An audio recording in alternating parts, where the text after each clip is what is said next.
Meus queridos amigos, muito boa noite a todos. É sempre muito bom estar aqui no Instituto Vida Bezerra de Menezes. Hoje eu tive essa confirmação, nós já tínhamos falado, que os nossos queridos Éder e Thelma, o Éder recebeu uma proposta de emprego muito boa e o contrato dele estava terminando na empresa atual. E eu tenho certeza que eles vão montar um Instituto Vida lá na cidade de Vitória, no Espírito Santo. É só uma missão temporária, não é? Rede Renascer, que apoia as gestantes que estão, em risco de cometer aborto, ajudando a evitar esse problema, e também multiplicando o trabalho do Movimento Brasil Sem Aborto, da DIRA, que é a associação que mantém essa instituição, e aqui a gente se sente em casa. Eu fico triste porque a Thelma e o Éder são nossos amigos mais queridos, apesar que eles têm pouco tempo disponível, trabalham tanto para Jesus, e tem que ser mais amigos de Jesus mesmo do que da gente, mas a gente vai sentir a falta de vocês, Thelma, viu? Mas a gente sabe que Deus tem propósitos maravilhosos para todos nós. Eu queria pedir uma salva de palmas para esse casal tão querido, tão dedicado.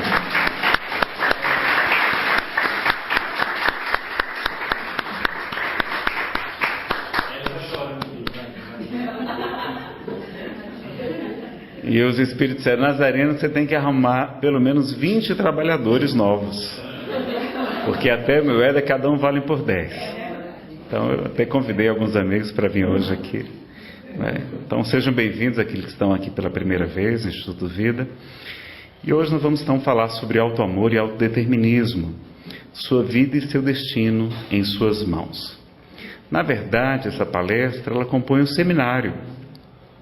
Já tem ele gravado em CDs de MP3, 4 DVDs com 12 palestras, são muitas horas para falar sobre esse tema. E o tema do seminário é auto-amor, felicidade e auto-perdão. É muito importante também que a gente tenha conhecimento sobre esse outro tema, autoconhecimento e iluminação interior. Então, quem tiver interesse também procura aprofundar. E o tema mais importante que a gente fez aqui, mas já faz tempo, eu vou voltar para fazer, eu falei já com a Renata, é a palestra sobre auto-perdão, felicidade sem culpa, tá certo? Então, hoje a gente vai falar sobre auto-amor, não vai dar para falar sobre autodeterminismo, a gente precisaria de muitas horas para aprofundar. E a gente convida vocês depois, para quem quiser acompanhar nos DVDs, nos CDs de MP3, toda a renda vai ajudar o trabalho social e a manutenção aqui dessa casa que a gente ama tanto. E também vocês podem encontrar no YouTube. Todas essas palestras, aliás, todas as minhas palestras estão disponíveis gratuitamente na internet no YouTube, tá bom? Saudar os nossos irmãos internautas também. A palestra do auto-perdão está no seminário Depressão e Alegria de Ver. É muito importante o auto-amor também para combater a depressão. Para começar, vamos ler uma poesia do Espírito Casimiro Cunha, pela psicografia do nosso querido Chico, do livro Preito de Amor, do Instituto GEM, editora GEM.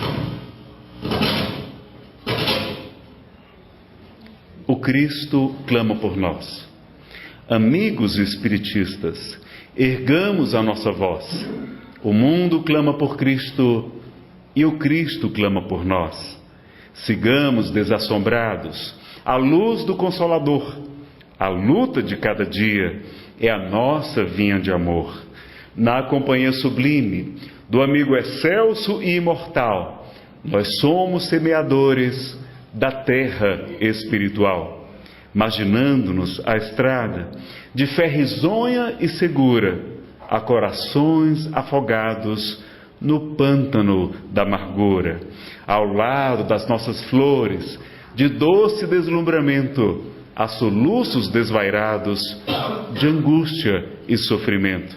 Em toda parte aparecem desertos, charco, espinheiro. Sejamos braços ativos do divino jardineiro. Plantemos alegremente, sob a fé que não descansa, bondade, paz, otimismo, consolação e esperança.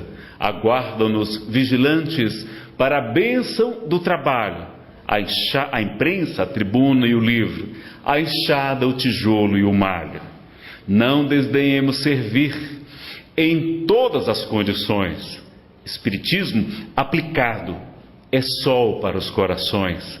Estendamos sobre a terra a alegria que nos invade, multiplicando os domínios da santa fraternidade. Amor que salva e levanta é a ordem que nos governa. Na lide em favor de todos, teremos a vida eterna. Amigos espiritistas, ergamos a nossa voz. O mundo clama por Cristo e o Cristo clama por nós. Então fica o convite do nosso querido Casimiro Cunha e assim por diante. Bom, foi muito bom que a gente leu o Evangelho segundo o Espiritismo no início da palestra, nosso querido Éder, falando sobre como a felicidade no mundo de expiação e provas, uma felicidade absoluta, ela não é possível. Está lá em O Livro dos Espíritos, também nas questões 920 e seguintes. Mas Allan Kardec recebe a instrução dos benfeitores que o homem normalmente é o artífice, é o responsável pela sua felicidade ou pela sua desdita, e que cabe a ele minorar as suas dores e ser tão feliz quanto comporte a sua existência grosseira, porque afinal na Terra ainda é um mundo de expiação e provas. O livro é de 1857, nós já estamos em 2017 e estamos em plena transição planetária, caminhando e adentrando o estágio do mundo de regeneração, onde haverá muito mais felicidade do que no mundo de expiação. Expiação é purificação. Então hoje nós vamos aprender sobre o capítulo 11, amar o próximo como a si mesmo. Mas vamos fazer um enfoque um pouco diferente. Inclusive não está gravado ainda esses slides novos. Recebi muita coisa hoje e ontem, né? Os amigos espirituais trouxeram muito material para a gente discutir. A gente vai trazer as principais informações e vamos também, né, ver qual é o conselho de Emmanuel no livro O Consolador a respeito do alto amor. O que Emmanuel nos ensina a esse respeito através da psicografia de Francisco Cândido Xavier? Bom, então a gente vai no capítulo 11 do Evangelho segundo o Espiritismo, na tradução do nosso querido Evandro Noleto Bezerra, e está lá no capítulo 11, no item 1. Os fariseus, tendo sabido que ele fechara a boca dos saduceus, reuniram-se, e um deles, que era doutor da lei, propôs-lhe esta questão para o tentar: Mestre, qual é o maior mandamento da lei? Jesus respondeu: amarás. Se nós buscarmos em grego, como está escrito, o amor que está lá é o amor ágape. Nós vamos ver que há diferenças entre os vários tipos de amor escritos nas escrituras sagradas, tá certo? A gente vai já aprender o que é ágape. Amarás o Senhor teu Deus de todo o teu coração, de toda a tua alma e de todo o teu espírito. Este é o maior e o primeiro mandamento. E aqui tendes o segundo, semelhante a este: amarás, também está lá em grego, ágape, o teu próximo como a ti mesmo. Toda a lei e os profetas se acham contidos nesses dois mandamentos. Então, a gente tem essa informação. Então, vejam que o mandamento maior é amar a Deus. A gente tem que amar o próximo do mesmo modo que nós temos que nos amar. No Antigo Testamento, percebemos que aprendemos até relativamente a aprender a amar a Deus, apesar que a gente não aprendeu muito bem ainda não. Desde a época de Kardec até alguns anos, nós temos aprendido muito a amar o próximo. Nós sabemos fazer muita caridade. O Espiritismo se consagrou, sobretudo no Brasil, pela prática da caridade material e também a caridade espiritual, da benevolência, da indulgência e do perdão das ofensas. Mas há um outro tipo de amor que a gente está negligenciando, que é o alto amor. E vou dar uma má notícia para vocês: nós normalmente não nos amamos. Estamos sofrendo muito por isso. E precisamos aprender a nos amar, senão a gente não cumpre o mandamento maior e o mandamento que é semelhante àquele, de amar ao próximo como a gente deve se amar. Tá bom? Então vamos tentar identificar alguma das coisas. Bom, há diversos tipos de amor na filosofia grega. O ágape é o amor divino, incondicional, com alto sacrifício ativo, não é passivo, pela vontade e pelo pensamento, né? Está na Wikipédia, inclusive. Também eles acrescentam que é o amor a Deus, amor aos membros da família, é o amor incondicional, o amor das mães, etc., sobretudo, não é? Tem também o amor chamado filia, que é o amor, é a afeição entre amigos. Então, quando no Evangelho tem filia, né, a palavra, o verbo, é um amor diferente, o amor entre amigos. E quando tem eros, é a afeição de natureza sexual e romântica. Então, Jesus está falando do amor divino, do amor incondicional que nós temos que ter pelo próximo e também por nós mesmos. Também o nosso amor tem que ser incondicional a nós mesmos. Então a gente tem no capítulo 11, no item 10, não é? Um conceito de que amar no sentido profundo do termo é ser leal, probo significa íntegro, honesto, consciencioso, ou seja, tem que agir conforme os ditames ou regido pela consciência, honesto, responsável, cuidadoso, isso é, ser consciencioso, para fazer aos outros aquilo que se desejaria para si mesmo. É procurar em torno de si, perto de você, o sentido íntimo de todas as dores que acabrunham os vossos irmãos, para suavizá-las. É considerar como sua a grande família humana. Mas não é só a família física, a família humana inteira é nossa. É por isso que não podeis recusar aos vossos irmãos o que Deus vos dá com tanta prodigalidade, com tanta generosidade. Porque de vossa parte muito vos alegraria que vossos irmãos vos dessem aquilo do que necessitais. Para todos os sofrimentos, tem depois sempre uma palavra de esperança e de amparo, a fim de que sejais todo amor, toda justiça, ensina o Espírito Sanson, em 1863. Qual o subtítulo da Revista Espírita? Vocês lembram qual é o subtítulo dessa revista publicada por Allan Kardec durante 12 anos? Como é que era o subtítulo dela? Vários livros espíritas têm um subtítulo, né? O Livro dos Médiuns é o Guia ou Manual dos Evocadores e dos Médiuns.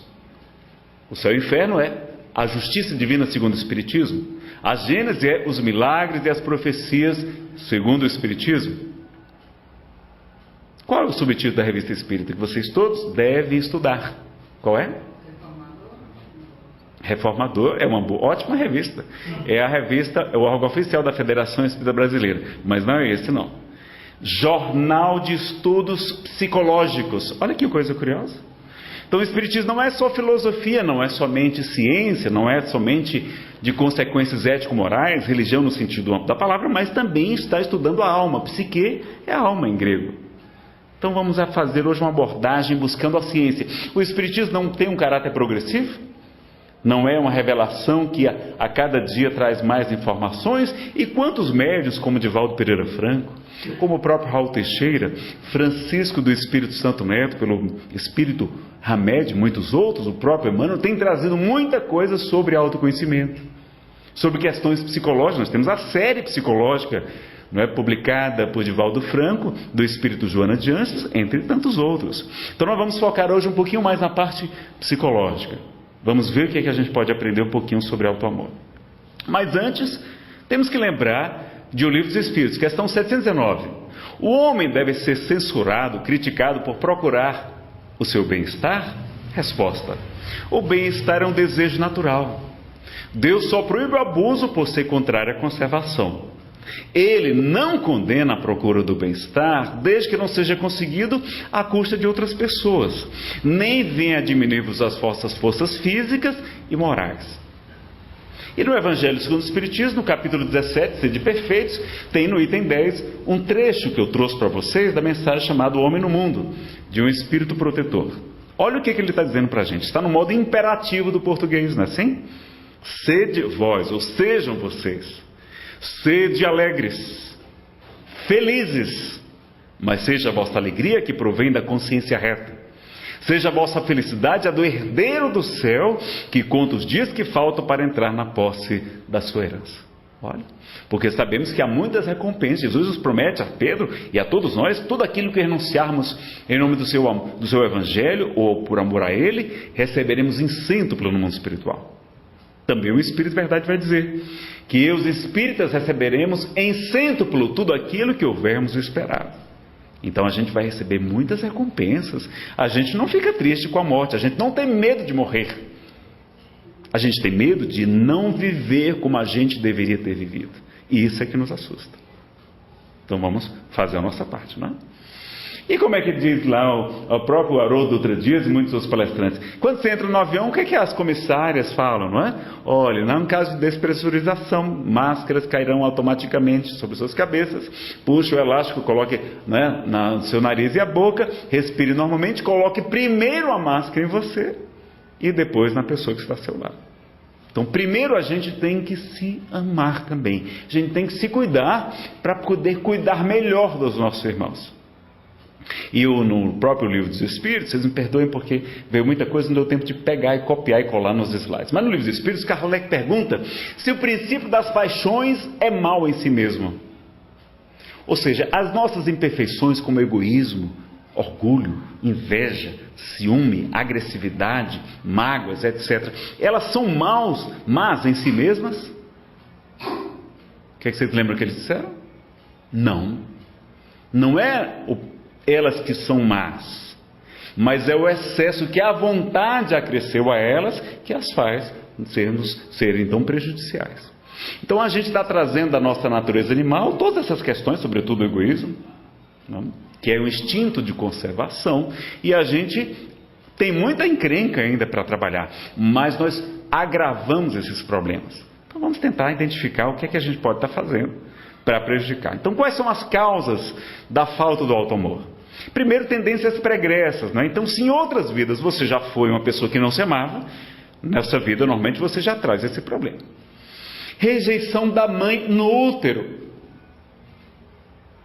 Meus amigos, está muito ligado com o aborto. A mãe que não deseja o filho já começa a gerar falta de auto-amor na criança. Mas se ela persevera, se ela faz um sacrifício, a gente sabe que quanto maior o sacrifício, maior o mérito da ação. O pessoal às vezes vê Divaldo Franco dando palestra, ou até mesmo a gente que é seguidor de Divaldo, né? Quando a gente dá palestra, o pessoal, olha que bacana, aquela pessoa está ganhando muitos bônus horas. Tá não, pessoal, dar palestra é muito fácil, não vale quase nada para a gente. Agora, aquelas mães que cuidam de crianças, que recebem crianças, mesmo com um parceiro obrigando a abortar, sem a família dar apoio, abandonando, colocando ela para fora de casa, recebendo crianças doentes, com a chamada equivocadamente anencefalia, que na verdade é um tipo de acrocéfalas ou microcéfalas. São crianças deficientes, físicas e mentais, que agora o Supremo, né, usurpa a competência do Legislativo e muda a lei. O Supremo não tem essa competência. Isso é inconstitucional. Mas, infelizmente, alguns ministros ainda pensam assim. Então, vejam, por isso até que temos a PEC 181/2015, que não modifica o Código Penal, não retira as excludentes de ilicitude do aborto no caso de estupro e no caso de risco à vida da gestante. Continua tudo isso valendo. Ela apenas está deixando claro o que sempre foi claro, mas para alguns ministros que são, em tese, os guardiões da Constituição, eles interpretam do jeito que ele quer. Não, vida é só depois de 12 semanas. Antes não tem vida, não. E aí legislaram permitindo o aborto das crianças físicas, com deficientes físicas e mentais, chamadas equivocadamente de anencéfalas. E querem fazer isso agora, de modo geral, para todas as pessoas. Então a PEC é só para esclarecer, para dizer, olha pessoal, essa vida que está aqui na Constituição é desde a concepção. Senhores ministros, foi só por isso que ela surgiu. E vamos apoiar então a PEC 181/2015, a PEC da vida, defendendo o Brasil, o coração do mundo, pátria do Evangelho, do crime grave do aborto, que a gente sabe que é. A gente sabe que a gente tem todo o dever de errar, todo o direito de errar, mas temos o dever de reparar os nossos erros, sim, e vamos ajudar, como a gente ajuda o Instituto Vida, etc., ajuda as crianças carentes, as gestantes carentes, isso é que a gente tem que fazer, porque a caridade cobre uma multidão de pecados, não é? Porque muito amor, seus pecados foram perdoados. Então a mãe que rejeita a criança já gera desvalia no pequenino, não é? Ou o pai também, em muito menor escala, porque a mãe está muito ligada ao bebê, é uma ligação mediúnica, não é? É uma verdadeira sessão de materialização dentro do útero da mãe. É isso que acontece lá. O espírito se materializa dentro do ventre da mãezinha. Rejeição e ciúme dos irmãos pode acontecer também, pode agravar.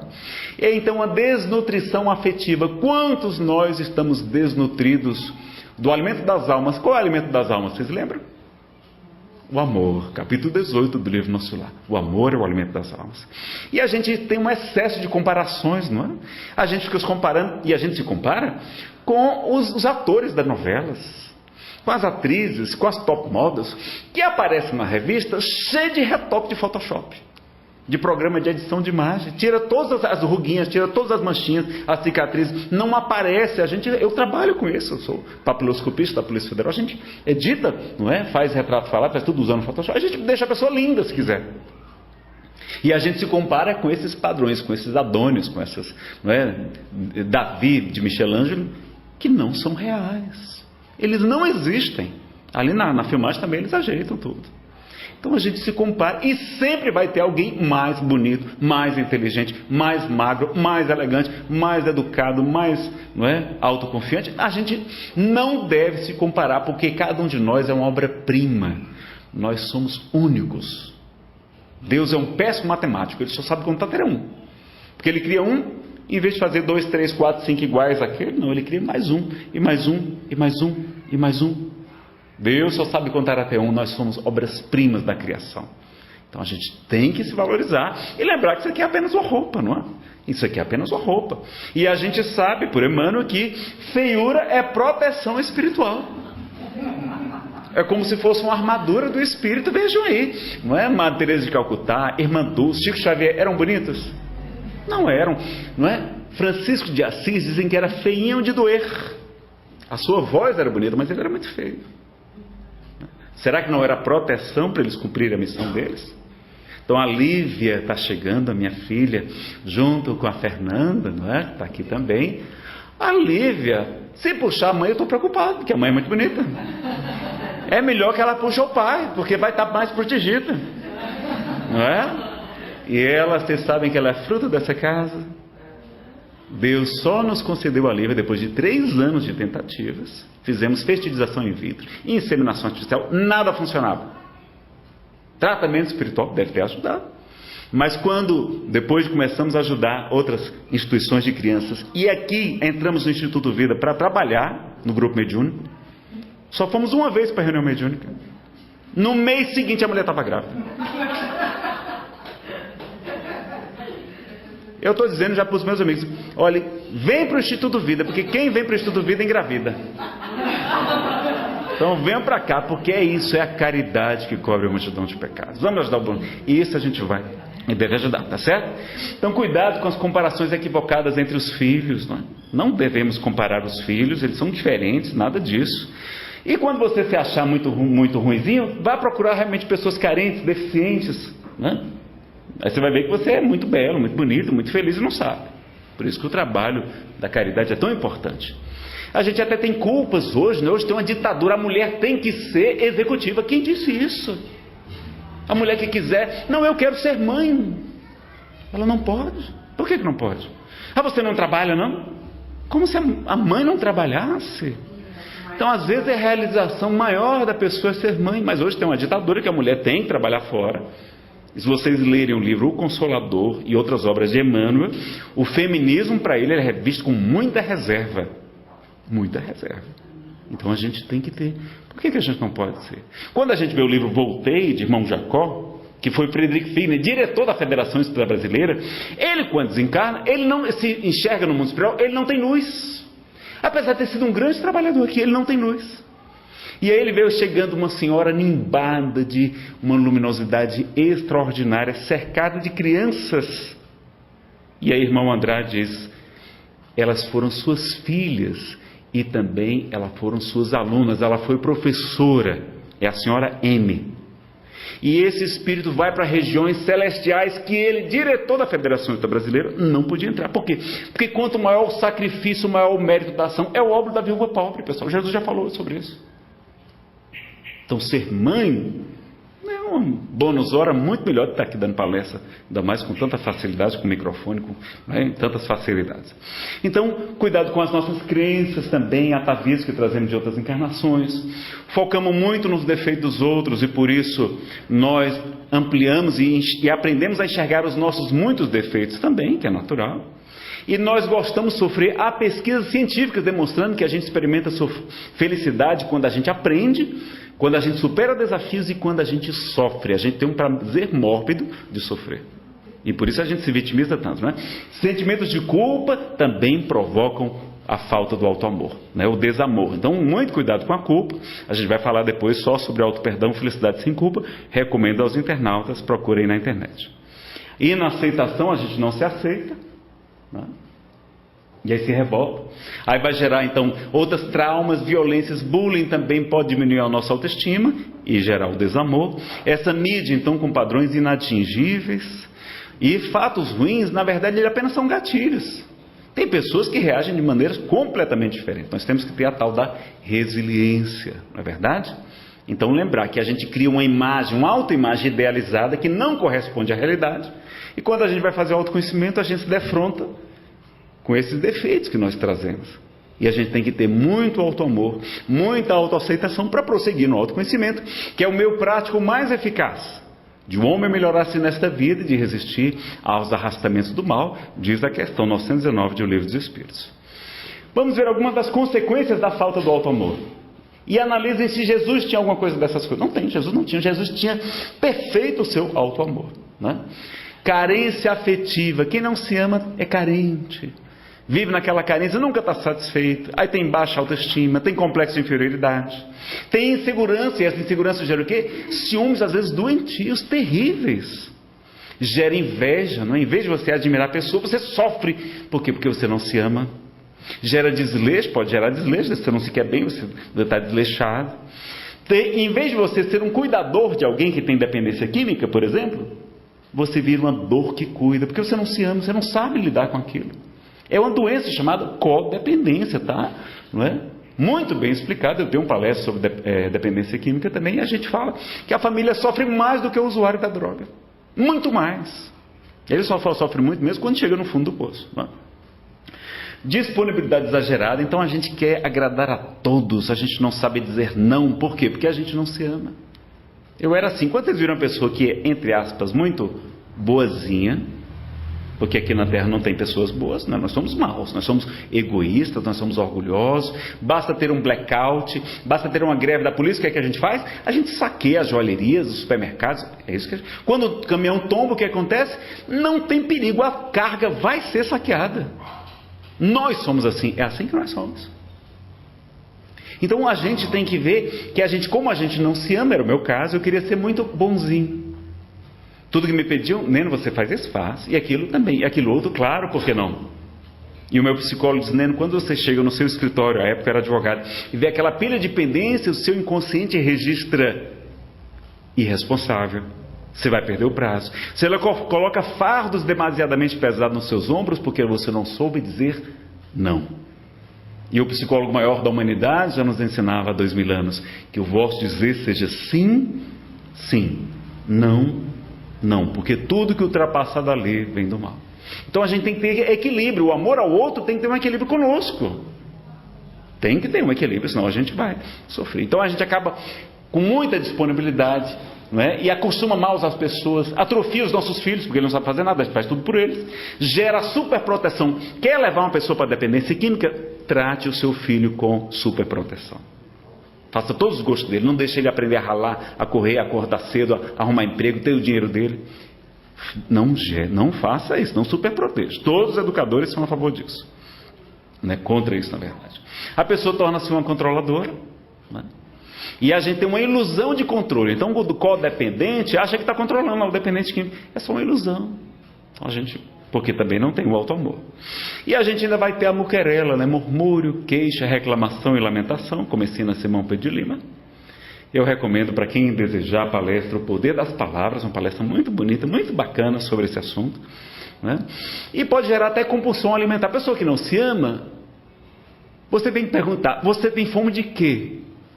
Será que não é uma carência afetiva? Será que não é saudade do seio da mãezinha, do aconchego, do colo?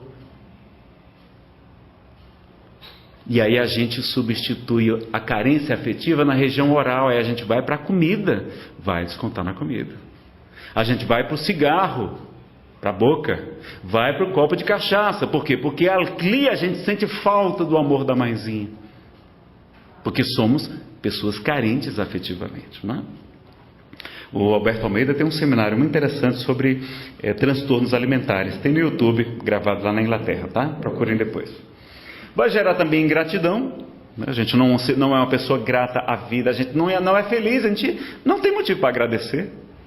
E a gente, em vez de ser puro, a gente vai ser puritano. Puritanismo não é uma coisa boa. Vamos buscar sim a pureza gradual, mas vamos reconhecer que nós temos nossas imperfeições. Não vamos querer agradar a todos, porque isso é vaidade. Vaidade é querer agradar a todos, além de ser preocupação excessiva com a aparência pessoal, não é? A pessoa quer agradar todo mundo, aí a gente vai querer ser puritano, quer ser todo certinho, porque morre de medo da rejeição dos outros, morre de medo das críticas. Porque não se ama. Se ela não se ama, ela não se garante. Ela depende do aplauso, ela depende de manter uma reputação ilibada, porque ela não se ama. Se ela perder o amor das pessoas, como é que ela vai sobreviver? Então vejam como a gente exagera, né? Vai para a hipocrisia, vai para o fingimento. A gente finge ser bom quando a gente não é bom. Por isso que é tão importante a humildade. Um dos defeitos que Jesus mais combateu foi a hipocrisia, foi o fingimento. Os fariseus pousarem de santos lá, quando não eram, né? Vai gerar autodepreciação, que não é humildade, é autodesprezo. A gente vai virar Maria, vai com as outras, né? Me perdoem utilizar o nome de Maria, mas é a expressão que vocês conhecem, não é?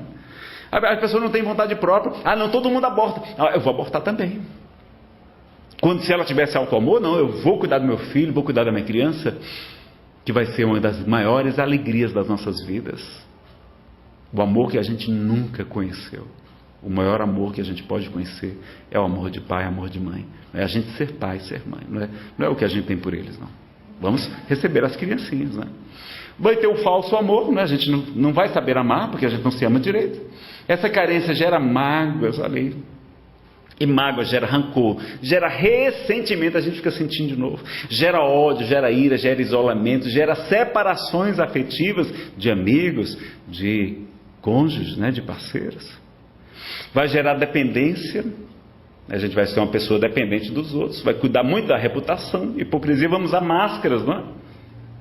Em vez de sermos autênticos, espontâneos, vamos ter muito medo, não é? A gente sabe que o medo da rejeição dos outros. O segundo maior medo da psicologia é o medo da rejeição dos pais, sobretudo, dos pais, e depois da sociedade. E a gente quer agradar a todos, né? Então está lá no livro A Gênese, capítulo 13, item 10, que as imperfeições morais são fruto do nosso instinto de conservação. É a principal causa para as nossas imperfeições morais, o instinto de conservação. E o principal deles, que gera uma série de seus problemas, é o medo. A gente já deve ter falado aqui outros dias, né? Procurem depois. Então vai gerar também dominação, vai gerar depressão, olha aí. Vamos nos tornar controladores. Depende também da educação, da cultura, né? Vamos nos reprimir porque a gente não se ama. Todo aquilo que a gente não gosta, a gente vai reprimir. E Jung dizia que você é dirigido por tudo aquilo que você não tem consciência. A sombra nos influencia mais do que a gente imagina, as nossas imperfeições. Vai buscar os vícios, né? Vamos buscar as drogas, as fugas psicológicas, são dezenas, não vai ter tempo para a gente aproveitar aqui. E vamos atrair parceiros atrapalhadinhos. Como a gente não se ama, é como a gente fosse um náufrago. A gente está lá se afogando, qualquer pedaço de madeira que jogarem para a gente vai se agarrar nele. A gente não sabe escolher os parceiros ou as parceiras, porque a gente não está bem. Agora, quando você aprende a ficar bem, quando você se ama, quando você tem a sua religião, seu trabalho, seus amigos, seu esporte, não é? seu lazer, seu hobby, etc., e você aprendeu o auto-amor, você não está ali se afogando, você vai escolher, esse aqui não combina comigo, esse aqui não dá certo, esse aqui isso, não é? A gente vai estar mais. Então, até nos relacionamentos, o auto-amor é muito importante. Vai gerar subserviência, humilhação, aquela disponibilidade nociva, autoanulação. E que normalmente quem doa muito espera muito. Vira um hub de problemas, não é? Vira uma central de problemas. Minha mãe é assim. Toda a família liga para ela, ela sabe todos os problemas do mundo, ela é mais triste, mais depressiva ainda. Então quem doa muito também espera muito, cobra muito. Não é? A gente não impõe limites, Jesus impôs limites a si mesmo. Vocês lembram disso? A mulher cirofenícia vem pedir que ele cura a filha dela que estava enferma, ela não era judia. Ele vai dizer: mulher, eu não vim senão para as ovelhas desgarradas de Israel. Ou seja, a minha missão é pregar para os judeus, para os samaritanos, né? Eu não vou pregar para os romanos, para vocês. Quem vai pregar para vocês é Paulo, é Tiago, é Pedro, essa turma depois é João. Ele é um espírito crístico, a mais elevada hierarquia entre os espíritos puros. Jesus é um Messias, é um Cristo. Ele estabeleceu limites para ele. Então, eu vim aqui só pregar para esse povo aqui. E não é justo tirar o pão da mesa dos filhos para dar aos cachorrinhos. Mas ela vai dizer: mas Senhor, até os cachorrinhos comem as migalhas que caem das mesas dos filhos. E como ele não era só justiça, era também misericórdia, ele vai dizer: mulher, grande a tua fé, seja feito conforme tu crês. E a filha dela é curada. Então veja que até Jesus tinha limites, mas a gente não, a gente quer ser o salvador do mundo, da família, a gente quer curar a família, o filho, o marido alcoólatra, a gente quer resolver o problema dos outros. Não é essa a nossa missão. Vamos ajudar, vamos esclarecer, vamos orientar, vamos orar por eles, mas nós não vamos conseguir mudar as pessoas. Tá certo? É importante ter essa consciência, que até Jesus se impôs limite. Mas Nazaré, na questão 642 do Livro dos Espíritos, Kardec pergunta se para o homem ser agradável a Deus e assegurar a sua felicidade futura, bastará que ele não pratique o mal? Os Espíritos respondem que não. Que o homem deve fazer o bem no limite de suas forças, porque responderá pelo mal que surge da sua omissão no bem. Quando a gente não age e surge um mal, nós somos corresponsáveis. Se a gente não ajudou aquela gestante carente da nossa família e ela abortou, a gente é abortista também. Então a gente tem que ter essa consciência. Mas lá o que é que está dizendo? No limite de suas forças. Tem gente que não tem limite. Eu não tinha limite. Por quê? Porque eu não me amava. E um dia desse foi bater na UTI com pneumonia dupla, princípio de septicemia. Não desencarnei porque não tinha esse mérito. Porque se fosse homem de bem, teria morrido. Né? Então vai gerar o autoabandono e a infelicidade. Que é coisa pior do que a infelicidade? A falta de esperança, que a gente não sabe, mas a gente perde até a esperança. Perder a esperança é a pior das coisas que pode acontecer. E a esperança é filha da fé. Nós precisamos da fé. E a gente vai ativar ainda alguns mecanismos de defesa do ego. Na palestra, no seminário sobre autoconhecimento, a gente explora, são 29 mecanismos de defesa do ego. Eu trouxe só alguns aqui para vocês terem. Então, o vitimismo, a gente coloca na posição de vitimazinha. Não é? Olha o que os outros fizeram comigo. Não, a pergunta é: o que é que eu decido fazer com o que os outros fizeram de mim? Essa é que é a pergunta. Compensação, não é? A psicóloga que me atendeu, ela disse: Nazareno, você sabe por que você dá palestras? Aí eu disse: não é porque vaidade não, porque todo palestrante é meio vaidoso, meio exibidozinho, não é? É natural, é natural. Mas é bom ter consciência disso. E ela disse: não, é porque você tem problema de autoestima.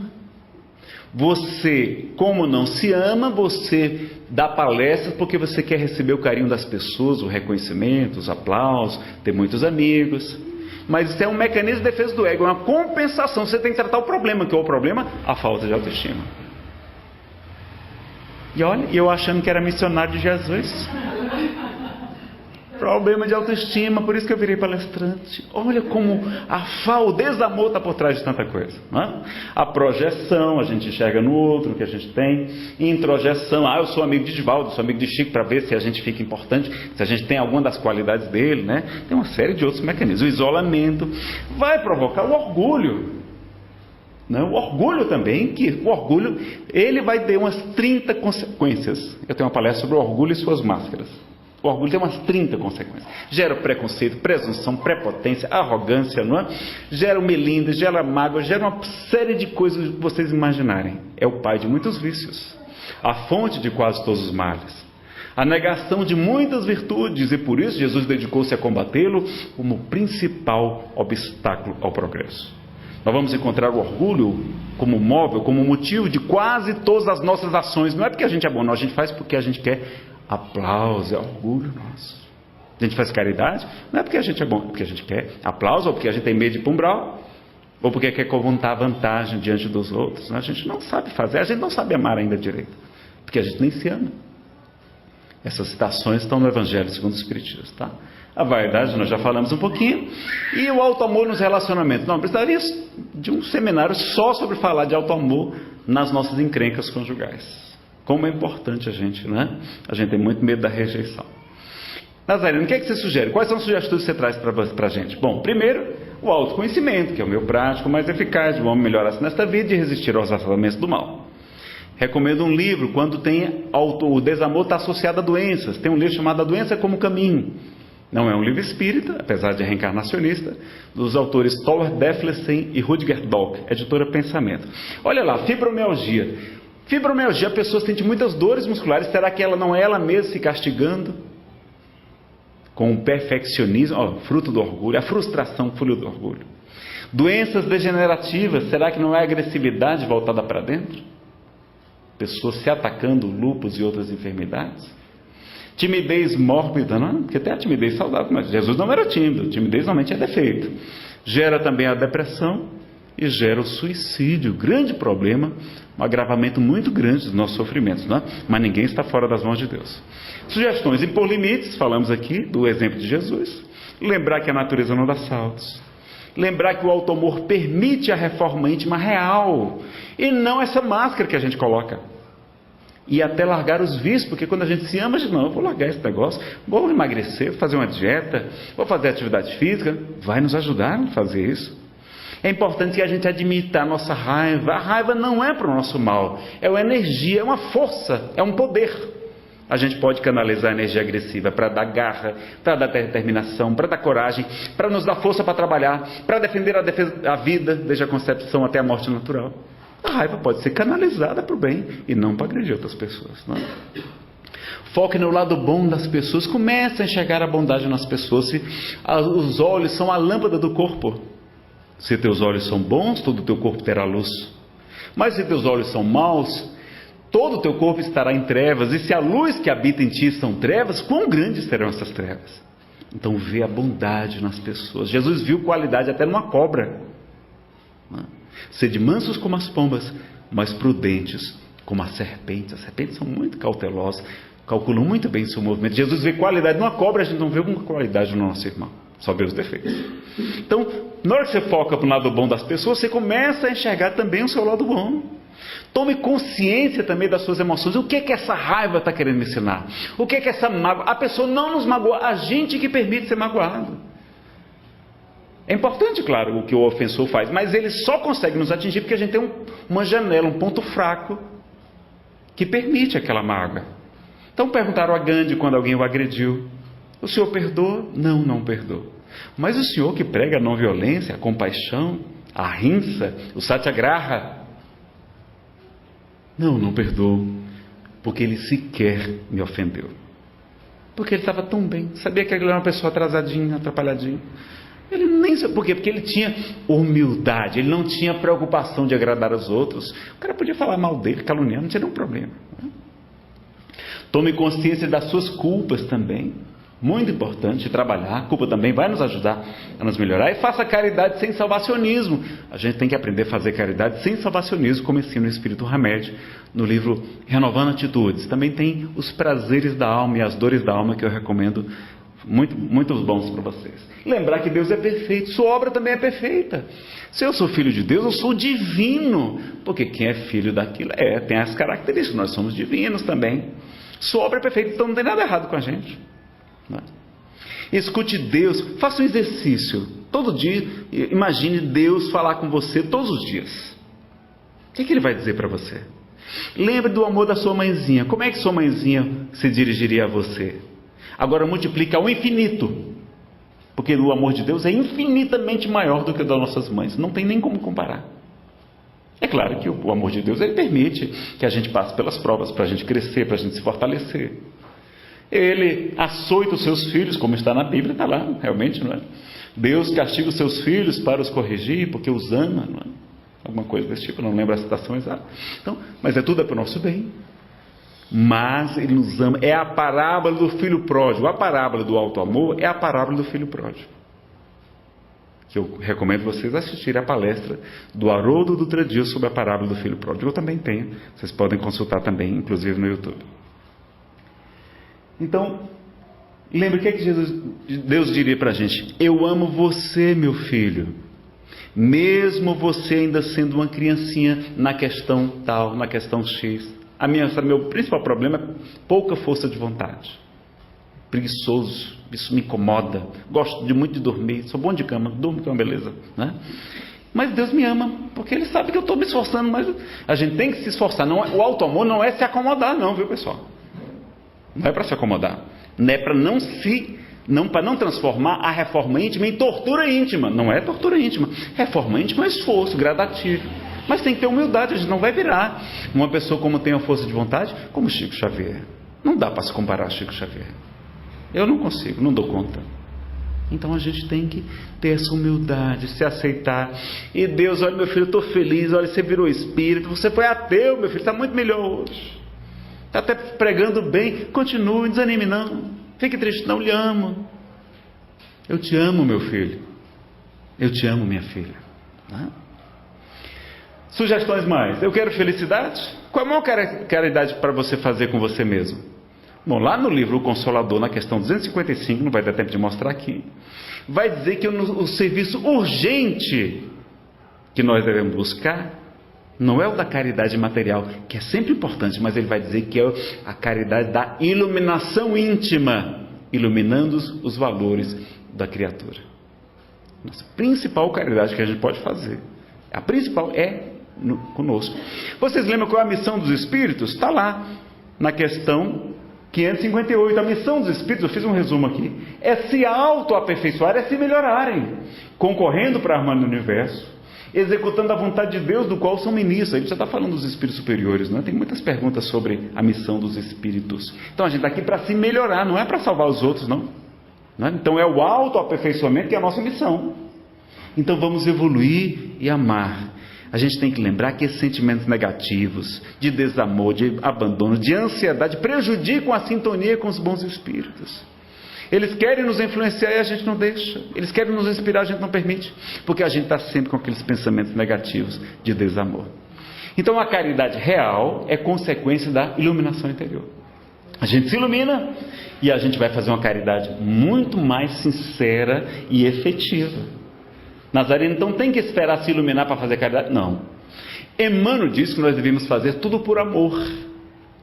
Mas enquanto a gente não aprendeu a fazer por amor, façamos pelo dever, porque é nossa obrigação ajudar os nossos irmãos. Mas vamos aprender a fazer a caridade real, que realmente nos purificando, porque expiação significa purificação, não é necessariamente sofrimento não. O sofrimento é só um alerta para mudar a rota. Olha, a sua rota está errada, meu filho tem uma coisa errada, tem essa emoção aqui que está lhe casando mal, ela quer ensinar alguma coisa, você que não está vendo. Aprenda com as suas emoções. E quem é a pessoa mais importante da sua vida? Quem é a pessoa mais importante da sua vida? Eu estou falando tão baixinho que eu não sei se é encarnado ou desencarnado. Não, a pessoa mais importante da sua vida é Deus. Agora, a pessoa mais importante da Terra é você. Então, lembre disso, né? Tem que se apaixonar por si mesmo. Então, já falamos sobre a parábola do automóvel, que é a parábola do filho pródigo. Identificação das virtudes, dos talentos, da sombra dourada. A gente precisa começar a olhar para as nossas virtudes. Aprender como usar as emoções negativas para crescer. O que é que essas emoções estão nos ensinando? Né? Então, aprender com as nossas emoções negativas, identificar os talentos, não é que Jesus pede para a gente colocar para multiplicar.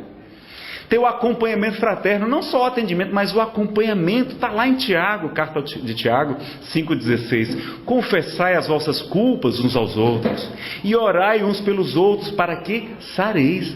É cura, é terapêutico a gente se confessar, para a saúde mesmo. A oração feita por um justo pode muito em seus efeitos.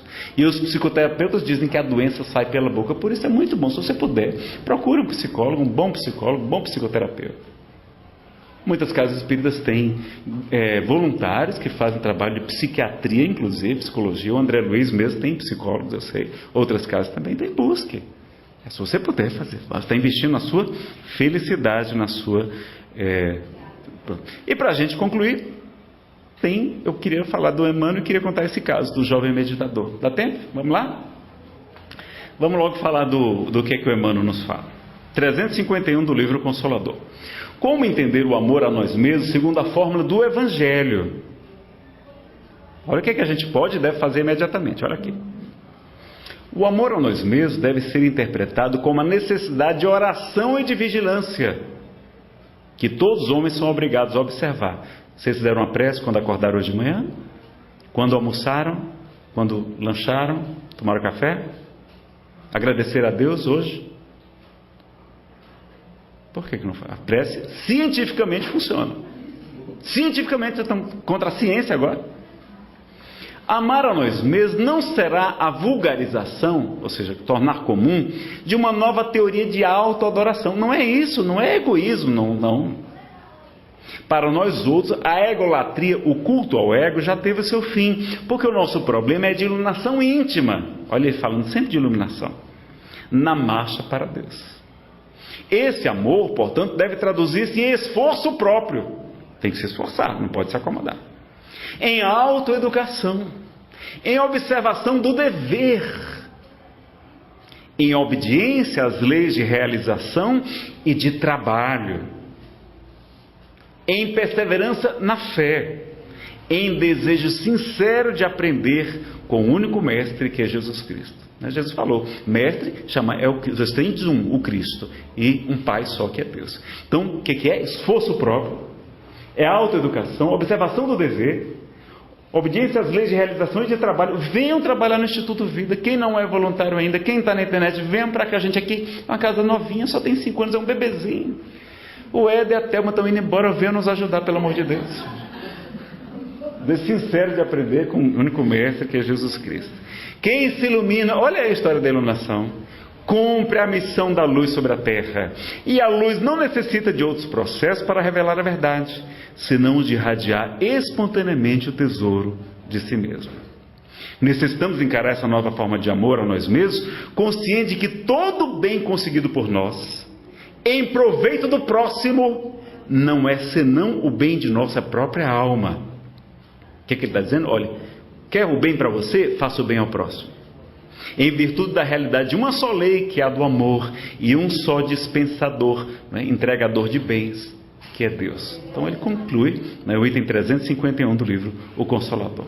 Vou contar a história rapidamente do meditador, mas se quiserem eu encerro. Pode contar? Bom, aprender sobre a impassibilidade diante da opinião alheia, que a gente sofre muito com a opinião dos outros. Então conta-nos André Luiz Peixinho, presidente da Federação Espírita do Estado da Bahia, que tem várias historinhas, são 4, eu só vou contar uma delas, tá?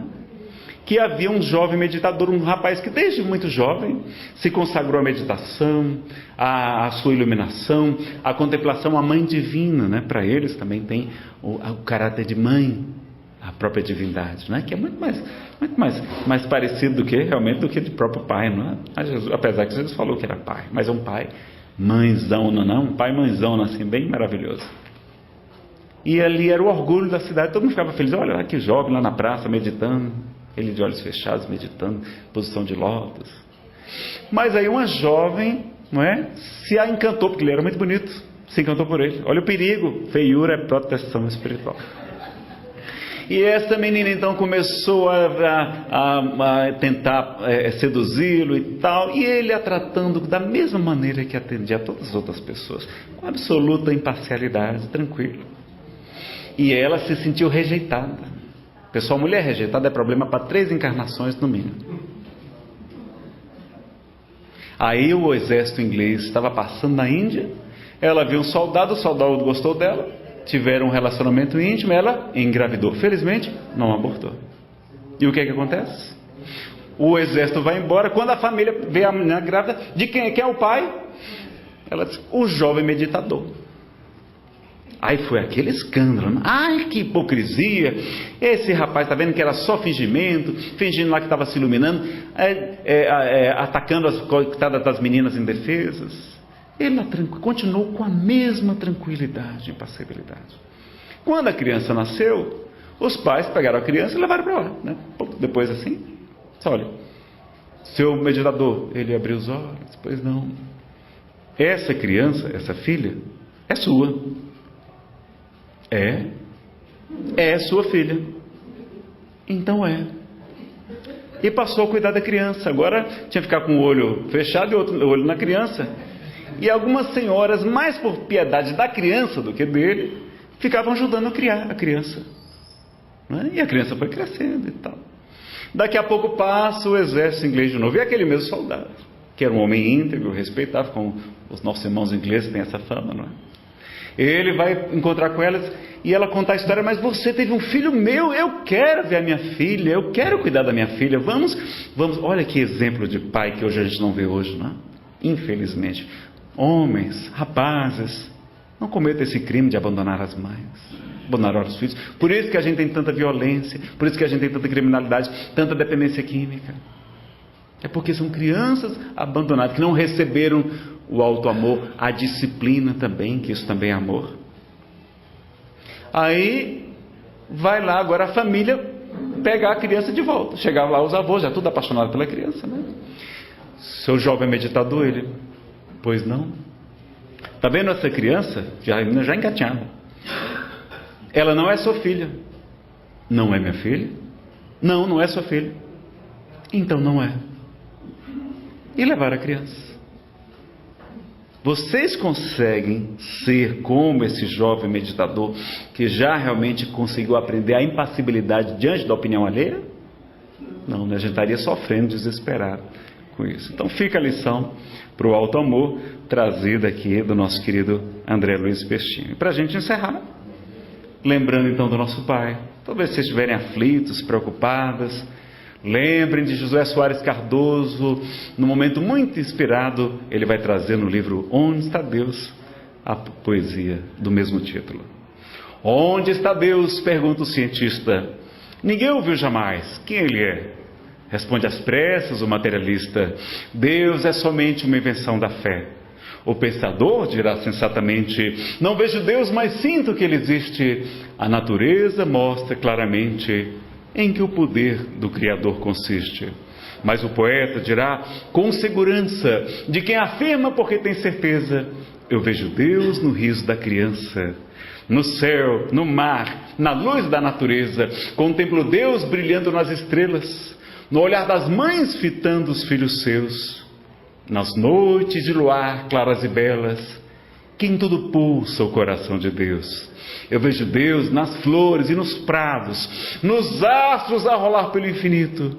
Escuto Deus na voz dos namorados e sinto Deus na lágrima do aflito.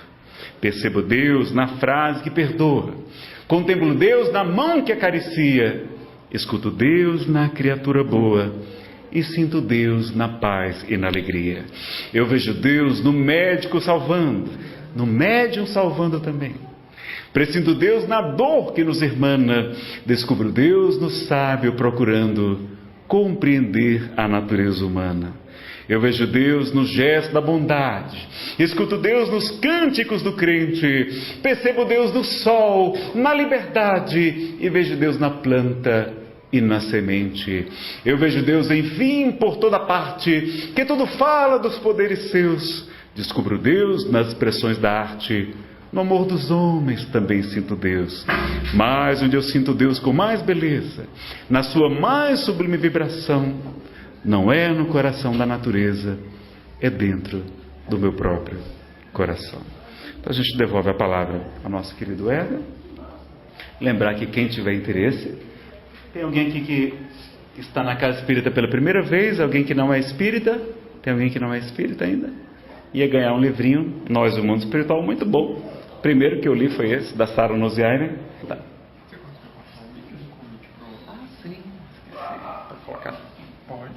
Pessoal, tem um convite muito importante para vocês.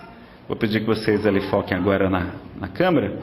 Nosso querido Paulo Maia, presidente da Federação Espírita DEF. Olá, querido amigo e colaborador do bem. Olá, querido amigo e colaborador do bem.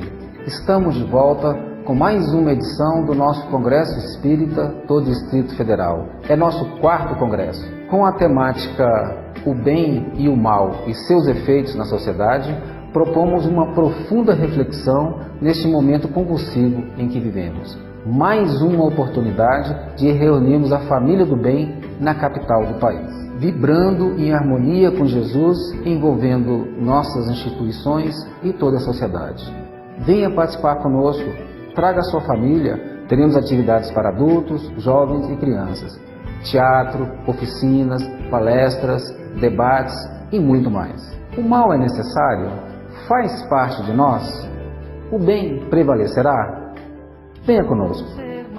Então vai ser de 20 a 22 de abril de 2008, lá no Centro Internacional de Convenções do Brasil, o CIB. E vocês estão todos convidados. As inscrições podem ser feitas pelo site. Teremos 12 palestrantes e artistas conosco, né? E o site é fedef.org.br. Você faz lá a sua inscrição. Também, se não puder pagar, tem lá o campozinho de pedir uma cortesia para você participar também gratuitamente, tá certo? E aí você faz a sua solicitação e, comprando antecipadamente, além de ser mais barato, você ajuda a nossa querida federação a ter mais recursos para divulgar o congresso e que as pessoas não espíritas possam conhecer também essa doutrina a que devo a minha vida e certamente muitos de vocês. Tá bom? Você sabe se tem como pagar no cartão parcelado? Não? Sim. Pode pagar no cartão de crédito, pelo PagSeguro, boleto. Pode fazer pelo site ou lá na Comunhão Espírita de Brasília, na 604 Sul. Vocês também podem fazer presencialmente se quiserem fazer inscrição, tá? Mas pelo site tem todas as informações, todos os palestrantes, a programação, e também você pode fazer a inscrição pelo próprio site, tá? Inclusive com cartão de crédito.